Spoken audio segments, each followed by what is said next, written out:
Hello, I'm back.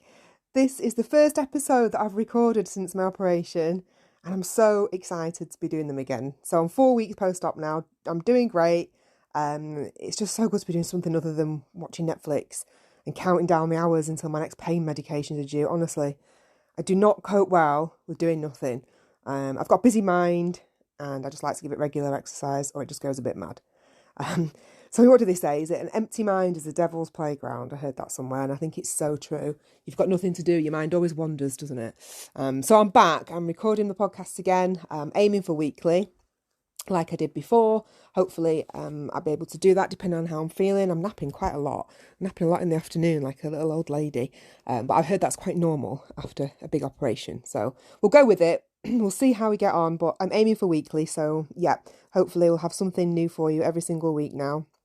And I'm just using this opportunity while I can't do any work on my business vintage twee, just to record a few podcast episodes really. As you know, I've had a lot of time to think. I've been thinking about everything that I want to talk about to you all, just to help everybody out there if you have got your own business or you're thinking of starting one.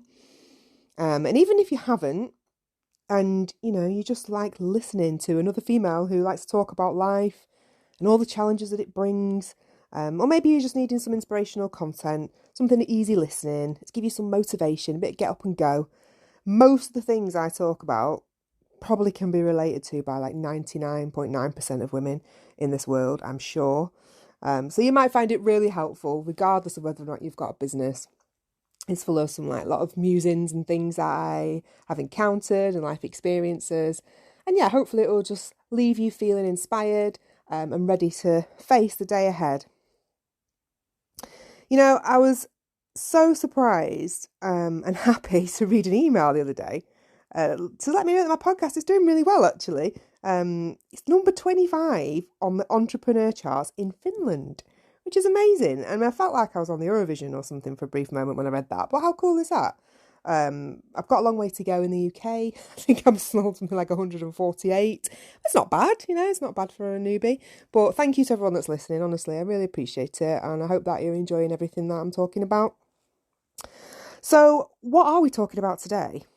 So this episode's been inspired by recent events, really, in my life, which have pushed my faith and my emotional and physical strength to its very limit. And it got me thinking about what it is that enables us to get through, like even the toughest of times. What is it that actually makes us succeed? It makes us keep going and come out the other end unscathed. What is it that carries us through every experience and just helps us deal with all the situations that we encounter, the good, the bad, the ugly, both in business and in life in general? Well, I've decided that I'm calling it our superpower. It's that one thing that's unique to you, that defines you. It's always there, even if it's buried deep down inside, but it always comes out. It jumps in and it saves the day when you need it the most. And people may not know that you possess that superpower. It's usually a bit like a secret weapon that you pull out when you need it the most. But it's actually what makes us a survivor.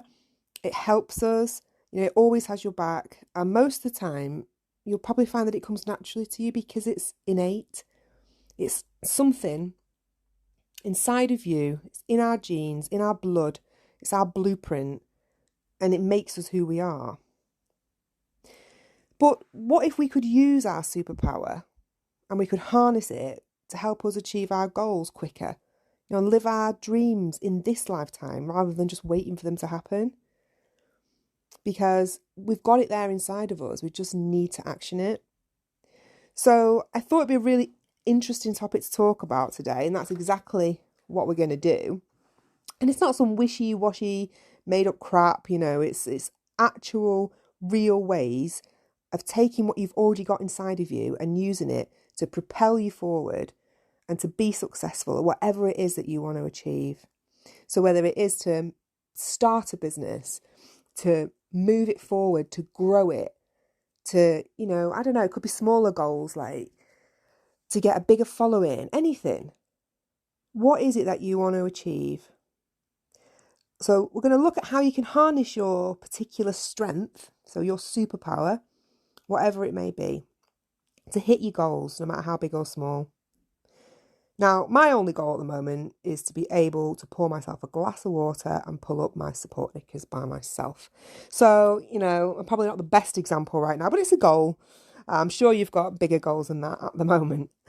So, do you even know what your superpower is? Maybe you don't. Maybe it will take the help of others who know you and who love you just to tell you what your strength is. Because we're always good at knowing our weaknesses, aren't we? What we wish we could do better, what we want to be like, what we feel lets us down and what we need to improve on. It's really easy to look at the negative and to think, this is what I wish I was better at. Like for me, I know I just always wish that I could worry less. I'm far too critical. I'm hard on myself. One of my English teachers when I was in, I think I must have been about 13, 14, in high school age, she used to say to me, "You're just such a perfectionist. You're too hard on yourself, Joanne." And she was right. And I'm still like that to this day. And I'll always remember her saying that, Mrs. Dean. And I try and think of it at those moments when I just think something's not quite good enough. I think, well, maybe you're just being a bit too hard on yourself. I wish I was more spontaneous, more adventurous. I could throw caution to the wind a bit more. And I'm not very good at making time for myself. Although I don't really have a choice at the moment, which probably isn't a bad thing. It's like forcing me to do it. I'm not the best at decision making. See, all these things that I can think of that I'm not happy with about myself, that I don't like. It comes to me easily, as it does to a lot of people. We're always focusing on it. I read the other day that the average person makes about 35,000 decisions in one day. And that's crazy, isn't it? 35,000 decisions. We don't even know we're doing it. There's a random fact for you there. That's why we're talking about decision making. But one thing that I do know, obviously I've got loads of things that I am proud of about myself. But I actually 100% know what my superpower is. And that's something I'm really certain of. And I think I've used it every single day of my life, I'm pretty sure. And it carries me through every situation or difficulty that I've faced, whether it's as a self-employed person in business and in life on a personal level as well. And my superhero is my sense of humour. Now, it's actually a family trait that most of my immediate family possess. My God, have we needed it over the years, honestly. One thing that we're not, my family, we're definitely not a depressing family, despite all the depressing stuff that seems to follow us around. And one thing that we have learned is to laugh, to laugh when there seems to be like nothing left to laugh about. We have actually gained true strength from finding just even the tiniest bit of humour on some really dark days and nights, really digging deep and finding a bit of humour and something to laugh at. Now, my superpower, sense of humour, I'm not a comedian. It doesn't appear to be related to the success of being an entrepreneur or surviving anything that life has thrown my way, such as this operation, plus numerous other things. And you might be thinking the same about your superpower. How can it be called upon to help you out of a sticky situation? Help you cope with a challenging time, or even help you start to run your own business? You'd be surprised. So I can't tell you how many times my sense of humour has just propelled me forward. It's part of you, and ultimately it's you that makes your business unique and special. So even if there's like a million other people doing the same thing as you, which a lot of us worry about when we start a business, everybody is always doing that, everyone's already doing this, why is mine any different? Well, it will be different because there is no other you. And that is what makes a business unique and stand out. So you could be doing the same thing as somebody else, but you're always going to deliver it in a different way. If you can harness your superpower, you can literally achieve anything. So I'm going to give you a couple of examples now based on my superpower. I'm going to give you some personal ones and some professional ones. Hopefully they'll make you laugh a little bit, make you think about your superpower and how you can use it to make your business a success or achieve your goals. And for me, I'm going to tell you a little bit about how I've never needed this superpower more than in the past few weeks. I can't tell you. I mean, there's a hell of a lot going on at the moment. One day on another episode, I'll explain to you more detail. But it's been a real test of mental and physical endurance for me over the last few weeks. But I'm going to tell you quickly about how it saved me, how my superpower swept in and saved me after this life-changing operation I've just had. And who doesn't love a good hospital story? They're really entertaining places anyway. There's always something happening. I actually used to work in a hospital during my gap year before university. And honestly, it was the best job I ever had. It was so entertaining. Like, I absolutely loved it. I must have only been, 18, 19? And I was there for a good year and a bit. And it was fantastic for numerous reasons, including a bit of an exciting fling that I had in the medical records department after hours once. Again, a different podcast episode entirely, perhaps a different genre too. Probably won't go down that road. Anyway, it's safe to say that I wasn't looking forward to my stay in hospital after this operation. And it was a 9-hour surgery, followed by 5 nights as an inpatient. And I haven't done that since, gosh, I don't know if I've ever done 5 nights in hospital, to be honest. So I wasn't looking forward to it at all. Leaving my little girl, getting shut off from the outside world. I was totally incapacitated. I've never felt so out of control in my whole life. Like, I really haven't. And that's what I was most afraid of. And you wake up after 9 hours in theatre. You're on a totally different planet anyway, thanks to the morphine, which is not a bad thing. You've got a catheter in. You've got I had a minimum of 2 drains, one on each breast. I've got a 20-inch scar from hip to hip. You're under this god-awful bear hugger blanket. That's what they call it, a bear hugger, which is like a heated blanket. And it lies on top of you for a minimum of 24 hours to keep the blood flow going in your chest, just to ensure that all the new tissue from the reconstruction takes place. It's boiling hot. You cannot move your arms. Just think of T-Rex. I just call them T-Rex arms. You just can't move them. Or you can't move your stomach or your core. You can't sit up. You've got compression stockings on, which you've got to keep on for day and night for 6 weeks. Then you wake up with these bloody awful compression cuffs that they go on your ankles and they inflate and deflate every 30 seconds to prevent DVT. So you've got to wear them for at least a couple of days because you're not moving. You're at risk of a blood clot. You're literally stuck in one position for a good while, and you're just relying on everyone around you to help with your most basic needs. Now, for someone that's really independent, as I'm sure a lot of you can relate, it's just like your worst nightmare.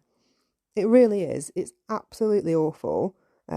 Every time you need something, you want something, ring your buzzer, which can be numerous times in an hour. That's just basic human needs, like we say.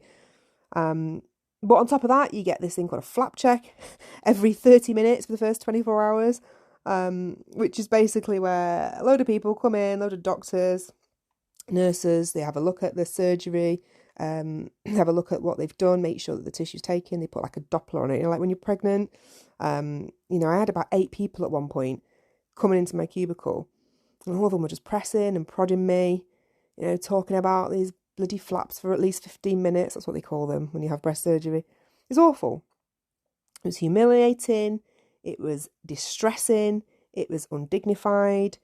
It was at the lowest of the low. I remembered that one of the healthcare assistants, poor Miriam, she came in to give me a bed bath every day. I've cried on everybody. Cried on the lady who only came to take my blood, and she ended up sitting with me for half an hour holding my hand. There was a Liverpudlian young nurse who I had a total emotional breakdown on. She was a pretty young thing, bless her, really smiley, warm and kind. She actually showed me these tattoos that she had on her thumbs. She had one on each thumb. One was literally 2 dots and a smiley face on one thumb, and 2 dots and a sad face on the other thumb. And she said that she wanted to get into children's paediatric medicine. So she said, I thought it'd be a really good idea, so I could ask her how the children were feeling. I could hold my thumbs up and they could choose an emotion. I just thought that was so sweet. And she kept doing it to me, how are you feeling, Joanne? Showing me both her thumbs. And most of the time it was a sad face, but I did get around to the smiley face eventually. But, she was someone that I cried on a lot. I lent on particularly. And And she just held me and told me it'll get easier. And then on a break, bless her, she went and bought me a bag of my favourite sweets from the shop, some Skittles, and she brought them up before her shift finished. And honestly, for the first 48 hours, I thought that my superpower had been removed with my breasts. I really did. I thought, where's it gone? It was nowhere to be seen. I am never going to smile again. I'm never going to find anything funny. What have I done to myself? And I actually spent the first 2 days with my curtains drawn around my bed. I just didn't want to see anyone. I could hear things going on the ward. You know, we'd all had the same procedure pretty much on the ward, but I just had to keep my curtains shut. I couldn't face anyone. They even sent a mental health nurse to my bed, which the lady opposite, if she's listening to this, she'll be laughing at that. When they sent the men in white coats over to make sure that I was okay. I shouted at the physios for trying to get me out of bed, you know, trying to get me sat in a chair less than 12 hours after when I woke up from my operation. And I cried on this poor 20-year-old physio who's just trying to help me sit up, you know, trying to maintain my dignity. And it was hard because I couldn't do anything. So he was holding my gown at the back. I'd already flashed him at that point anyway, but whatever, I didn't care. The point is, I didn't think that I had my superpower anymore. And I thought, finally, life has managed to strip me of the one thing that has got me through all of my experiences to this day. It's gone. It's gone and never to be seen again. And that made me so sad. But on day 3, which my sister told me, who'd been through the same operation, I actually turned a little corner and I managed to walk to the toilet with a bit of help, obviously, but there was no more commode. It was gone, thank God. I managed to sit up without feeling sick. You know, the bear hugger, that horrible blanket that's on you for 24 hours, making you sweat, it came off. The ankle cuffs that inflated and deflated every 30 seconds, they came off. And I could feel the air on my skin again. I wasn't being touched or looked at every 30 minutes. It went to 4 hours. I had some space, you know, to feel like me again without feeling invaded. I had a really nice bed next to a window which overlooked like a little park area. And it had a balcony on the ward that I noticed. And I felt the sun come through the windows. And at that point, I remember asking the nurses to open the cubicle curtains. And I saw 3 other women, just like me, who were going through the same thing. They were all at different stages, some a day behind, some a day in front, but they all knew exactly how I was feeling. And you know, when I was talking to my sister about the whole experience, it reminded me of when I was 8 years old and I went to see a psychologist because I was having severe social difficulties at school. You know, I suffered from really bad anxiety, and Mum and Dad took me to see the psychologist. Well, I would not talk to him. I always remember him, Dr. Higgs, and I used to put my coat on and my hood up, and I can see it now, and I'd sit in the chair and he'd be asking me all these questions and I just wouldn't answer him, and I just had my hood up and I wouldn't look at him. And I said to my sister that being on that ward with my curtains drawn reminded me of when I was 8 years old and I had my hood up and I didn't want to talk to anybody or see anybody because I didn't think I could face it. And Emma, my sister, said to me, you know, when I told her that, I did eventually draw the curtains back and it felt really good. And she said to me, sometimes you've got to take down the hood. And she was right. You know, I'm so glad that I did, because for the first time in 3 days, I laughed. You know, I laughed finally. Funny things started to happen. I started to see that there was people there. There was a ward there. There was things going on. Me and the lady opposite, who've become good friends now, we couldn't spread the rock hard butter on our toast because we could barely hold the knife. And they give you this butter in hospital, come straight out the fridge, rock hard, and they just leave you to it. They spread it on your stone cold toast already. We didn't have the strength in our arms to do it. You know, we laughed at how she would just spill everything and I would drop everything and neither of us could help each other. You know, we laughed so hard at some funny conversations that took place between us all. One in particular, when the lady next door to me, she's an older lady, and she asked if we'd noticed if our Mary Ann's had been moved upwards, which was absolutely hilarious. I'd never heard of that term before, ever. But we laughed and we cried. You know, our other ward mate, We made like 100 video calls a day to various family members. And we sent each other funny texts to keep us going when we were in pain because we couldn't get up. We couldn't go to each other's bedside. So we just communicated that way. And it turns out that our superpower wasn't gone at all. It was just taking a little bit longer to wake up from the anaesthetic. It was there all the time. And once it started to surface again, it really propelled me forward. Like, it really helped me heal because it lifted my spirits and it gave me this determination to get out of bed and out of that damn hospital and get home to my family where I could recover at my own pace and in my own time. And I often think if I'd kept my curtains shut, I wouldn't have been able to get my superpower back, at least not that quickly anyway. Because for me, I think the humour got me through those last 3 to 4 days in hospital. It's aided my recovery, even still now. I'm using it every single day, and it never fails me. So how can we apply our unique superpower to our business? How can we use it to create ongoing success?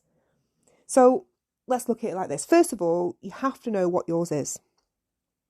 If you don't know, or you just find yourself being too critical and you just can't get your head around it, ask the people around you who know you better than anyone else.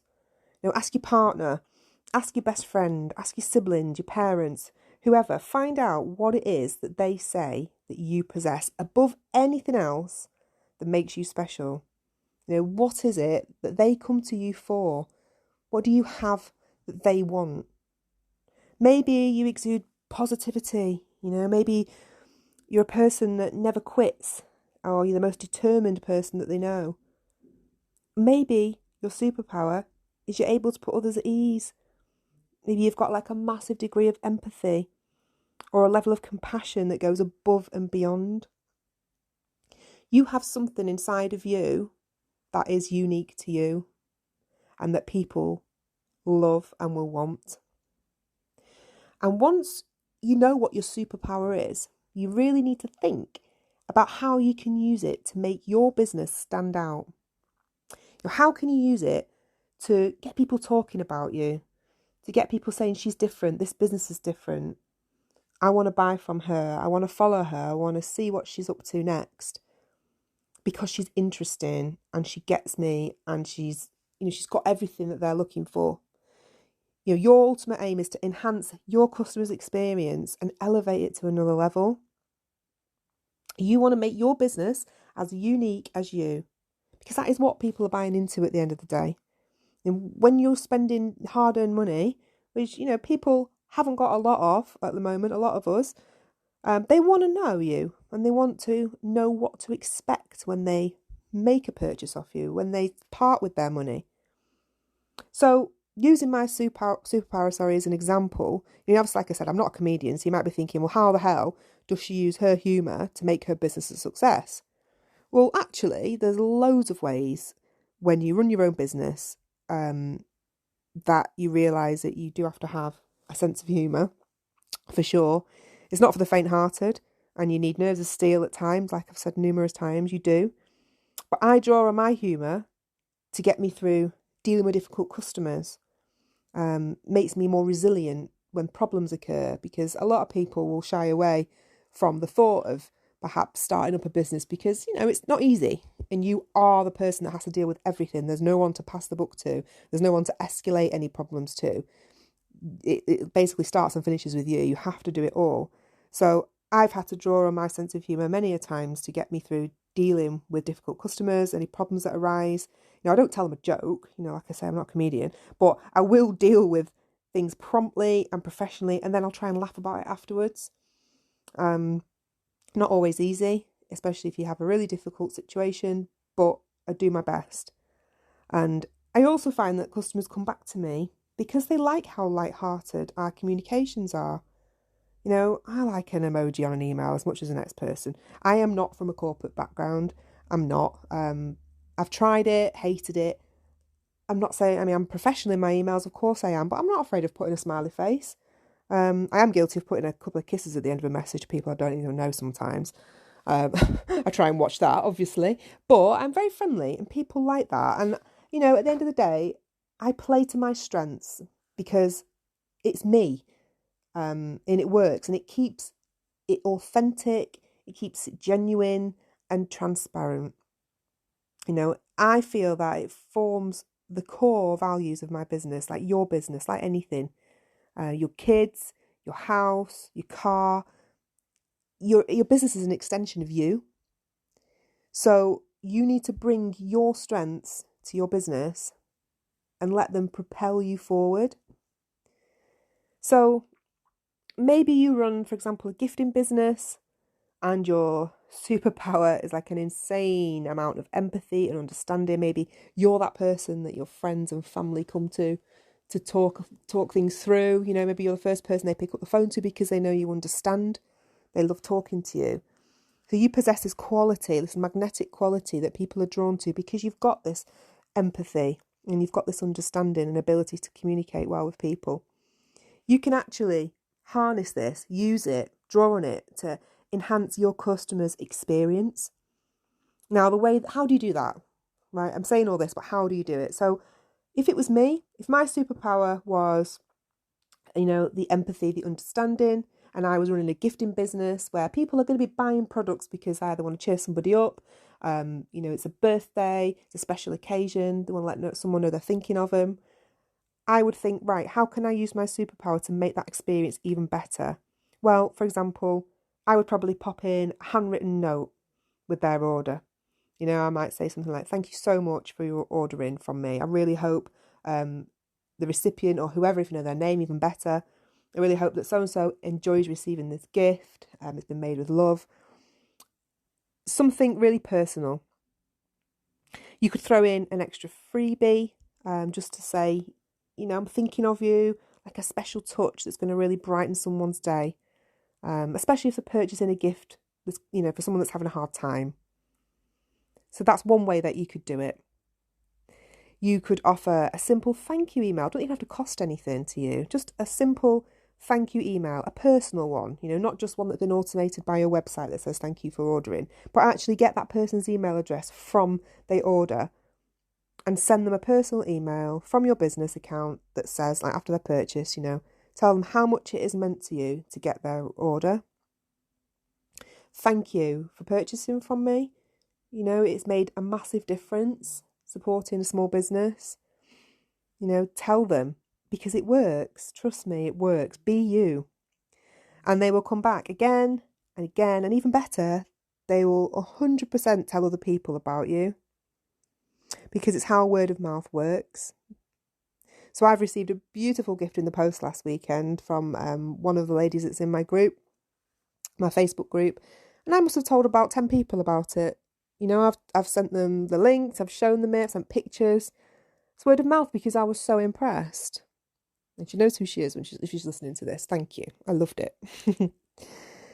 So it works. Word of mouth works. And you just have to do something above and beyond what's expected to get noticed these days and to get talked about. And I did it a lot in COVID times. I told every single person who ordered from me a personal thank you. You know, I told them it's put food on the table. Thank you. You know, it's bought my daughter a birthday present. Thank you.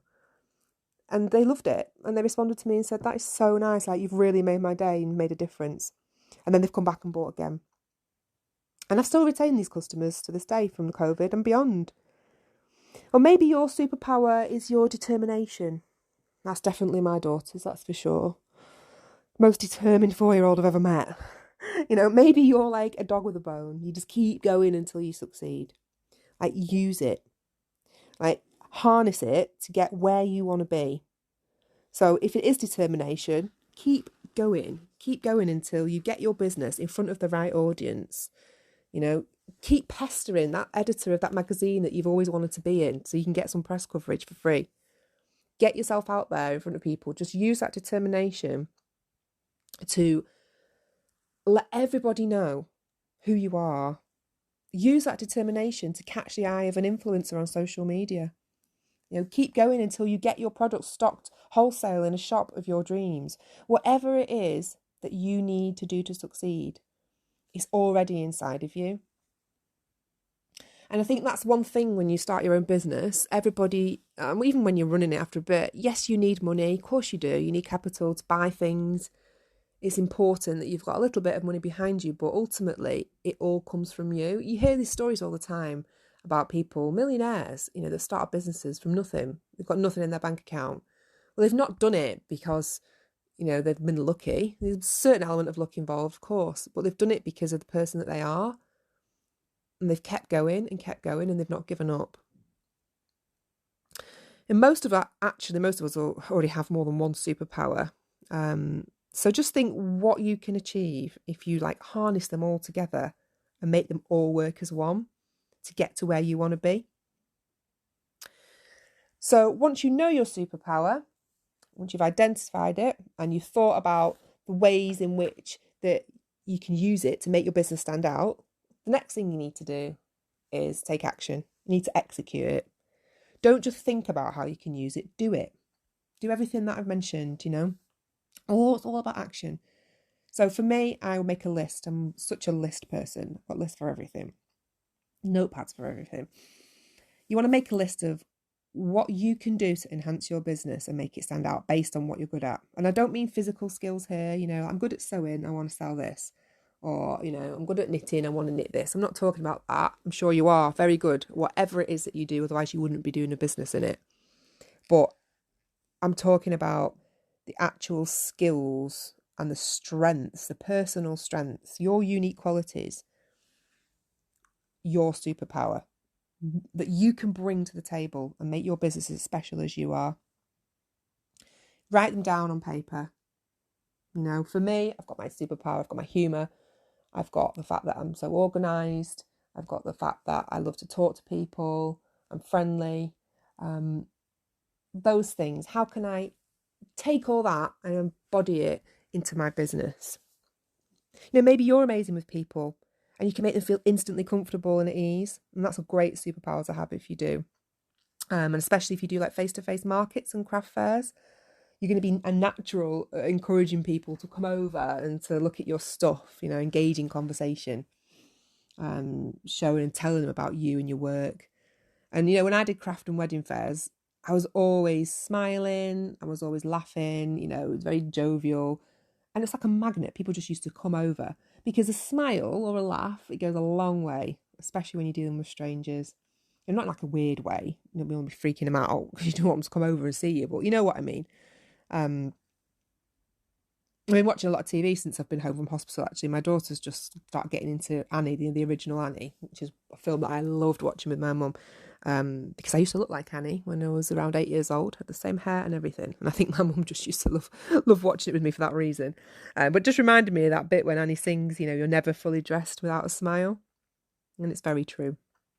I've actually got an upcoming podcast episode on how to sell when you're not a natural salesperson, which would be really good for you if you do craft fairs or markets, looking at things that you can do to help your confidence in these types of situations and help your sales. So do look out for that one. I'm going to be recording that one soon and getting it out there. So it'd be really helpful if you've got some craft fairs coming up for spring, maybe. I'm going into the summer. So the last thing that you're going to want to do, once you've identified your superpower, you've thought how you can use it in your business and you've actually made the move and put it into practice, is tell everyone about it, okay? So this is the fourth and final thing that you need to do once you know your superpower. Tell people about it. No more hiding in the shadows. It's time to let go of this fear of getting out there. It's time to get yourself out there. Blow your own trumpet. It's not egotistical. It's not an ego thing at all, in fact. It's marketing. It's promotion.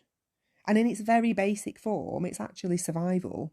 Because if you don't shout about why people should buy from you, or why you're so amazing at what you do, or how special your service is, not just your product, you won't survive as a small business. We have to let go of this concept that people will think we're annoying, or we're big-headed, or we have a huge ego, just because we're on all the time saying, no, look at me, look what I do. I'm not saying do that, I'm not saying boast or brag. I've never done that. in the 14 years I've been in business. Even when I've had, I think the most sales I had in one day, I'm doing it now, but only to show as an example. I've had like 50 or 60 orders, something ridiculous one day, Christmas time. And I never said that on social media because I know there's people out there that may be struggling. For the record, so that is very rare that happens. But what I'm saying is I don't boast about it. It's not about that. What I'm actually saying is it's about telling people what you can offer. So why you are getting sales rather than the fact that you're getting them. I can do this for you.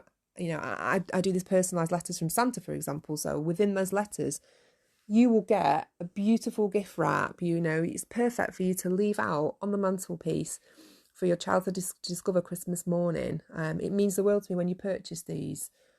It just, all these things you can tell people, be personal with them.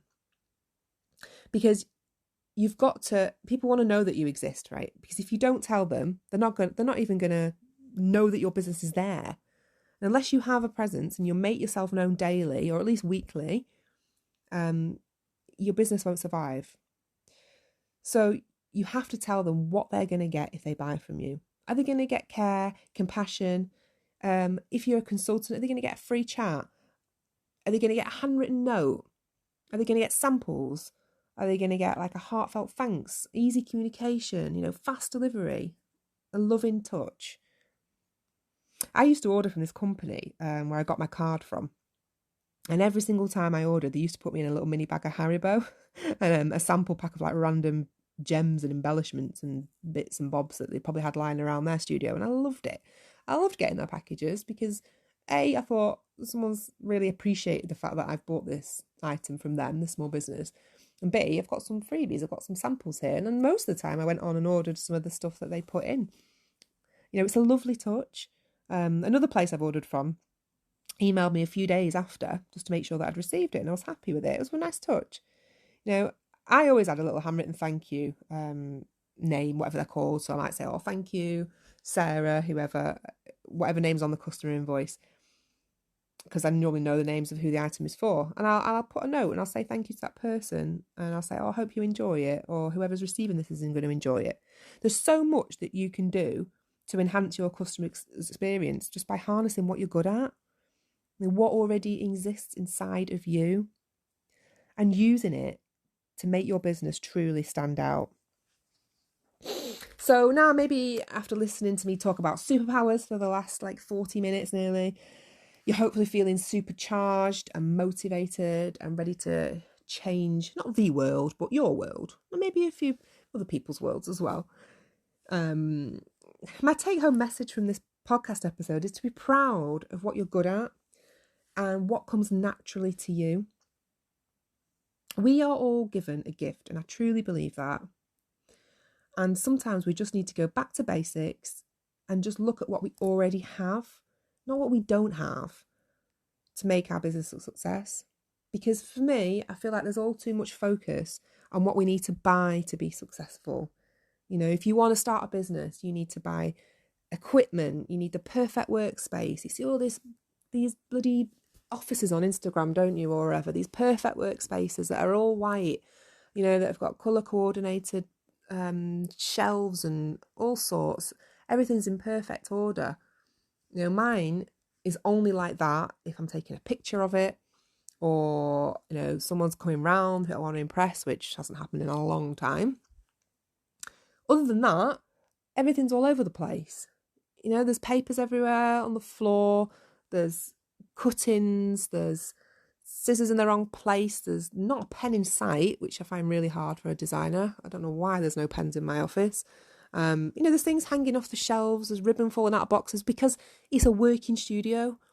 It's not perfect because I work in it, and I wouldn't expect it to be perfect, otherwise I'd have no orders. So we need to stop focusing on what we have to do to try and make us feel successful.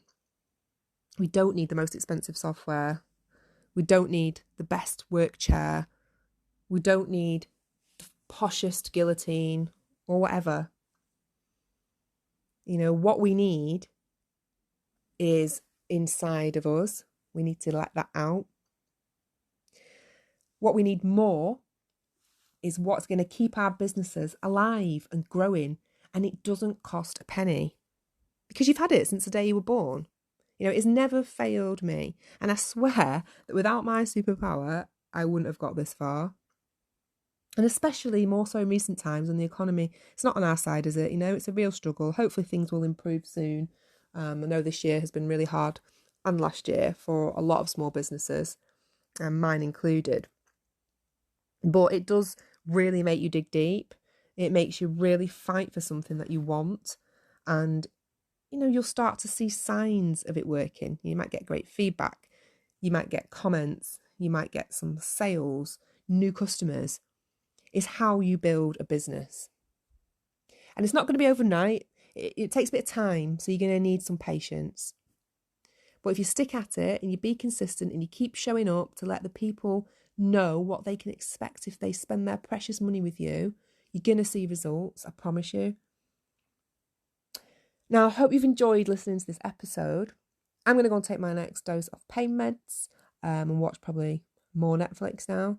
But I just hope it's giving you a little bit of inspiration and motivation, and to think really about what it is that makes you special and what is going to make your business stand out above all others. So do listen out for my upcoming podcast episodes. I'm going to be talking all about starting a business after the age of 40, what challenges we face when we decide to embark on a new venture, later on in life. How can we overcome them, as well as the other episode I was talking about before, how to sell when you're not a natural salesperson. So I'm going to do an episode dedicated to the art of selling, which would be really good, especially if you do a lot of craft fairs and markets where you meet people face to face. Plus loads more. That's just a couple that I've got on my list in my podcast notepad. So thank you so much for listening. If you've enjoyed this episode, please do take the time just to rate and review it on whatever platform you're listening on.